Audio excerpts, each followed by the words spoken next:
in spite of all the mudslinging that has been going on. Yesterday morning's Rasmussen poll showed that among likely voters, Trump is ahead by 2 points.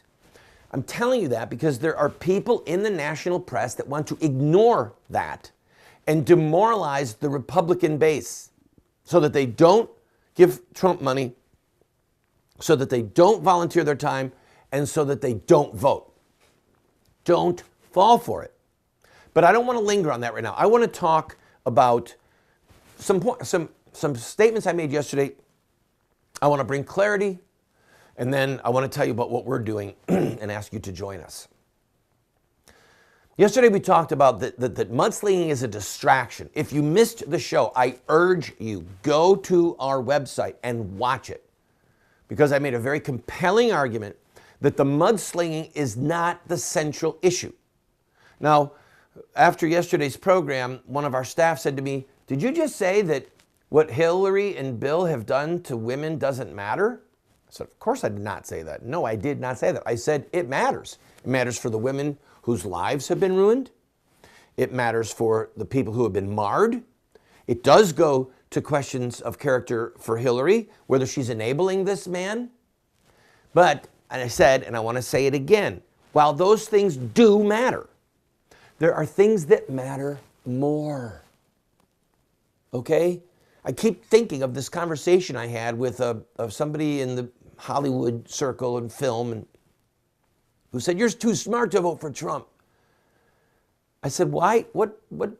He said, I said, "What about his policies don't you like?" And he said, "I don't want him to be the face of America.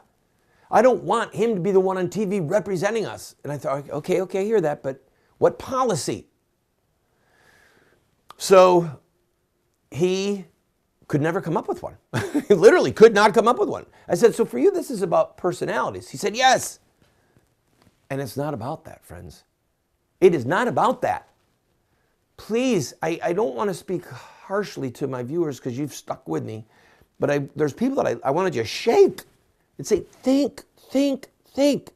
If you had a presidential candidate who was a lifetime member of your particular denomination and was faithful to their spouse, never talked like they were in a locker room, never said anything ill of a male or a female, just a nice, truly a nice person. And then over here, you had somebody who was just, to be around, they're just a jerk. They're bombastic, or they're rude, or they're crude, whatever. All right, so here's your two personality types. And this really nice personality type wants to get rid of the Second Amendment and take away your right to keep and bear arms, guns. This really nice person who smiles and never speaks ill wants to fund Planned Parenthood. And Mr. Grumpy over here, the guy that you don't want to go to his house to be at a party, you don't want him at your party, he wants to fight for your Second Amendment. He's like an old sailor. He wants to not give money to Planned Parenthood. "I don't give him money to Planned Parenthood. I'd like to see them all in jail." He's just gruff, rude. This person says, "Let's let in all the people of Syria that we can. Let's let all of the Muslims in that we can, even if we can't find out if they're with ISIS or not." And this guy says, "Keep them all out till we can figure out who they are. Keep every last stinking one of them out."